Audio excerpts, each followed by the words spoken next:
A lot of the viewers didn't understand why after taking this bishop does the puzzle answer with knight takes and allow the checkmate. And you are correct, as I mentioned in the previous video, he should not have taken there. So let's put it on another board and play against the computer and let the computer choose a better move. And as you can see, the bot just accepted the loss of material. Better to lose material than to lose the game, isn't it? Well, I'm going to put the question to his queen, threatening the A-man. He counterattacks my rook. And again, let's counter his counter with an attack on his queen. And he decides to give up his queen for the 2 rooks.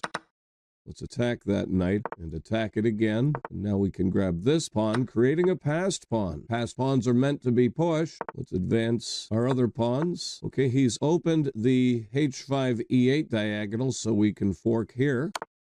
Now let's loosen up his pawn structure and skewer those 2 pawns. Let's fork the knight and the pawn, capture the pawn, push our passed pawn one more time here, pushing his passed pawn. Let's temporarily blockade that pawn and get our pawns rolling. And you want to bring your king into play as well here. Continue to improve on our king side. He's coming here. Let's not let him do that. I'll give check. And our king can take over the blockade responsibility.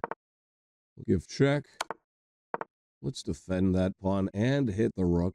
Perhaps I should have gone to b6 instead. Well, I'll correct my previous mistake.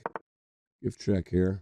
Blockade the pawn. Attack the rook. May have made this more challenging for myself than necessary. Coming here or here. Queen e5. All right, get the other pawns rolling. Keep them pawns rolling. And we're going to make a passed pawn on this side. All right, let's attack the knight. Defend the pawn. Push. Let's get out of the rook's line of fire. Give check. I can just take this one and defend. That's what I'm going to do. Let's super attack that knight, okay? This is just a perfect illustration of why a passed pawn can be more valuable than a piece, and I've taught this before. When that pawn crosses into enemy territory, it's no longer a 1-point pawn. It becomes a 2-point pawn. This pawn on a5, for example, is worth 2 points, and then a 4-point pawn, and then a 6-point pawn, and then a 9-point pawn, also known as a queen. So the computer observes this as a 4-point pawn, which is worth more than the knight, which is why he takes it. We're going to go ahead and take the knight with check. Well, I can simply push this pawn, force the trade, and that's going to be that. You can have that. I'll just get 2 queens. And bada bing, bada boom. Hope it was a help to you. Until next time, have a great day and play some great chess. Oh yeah.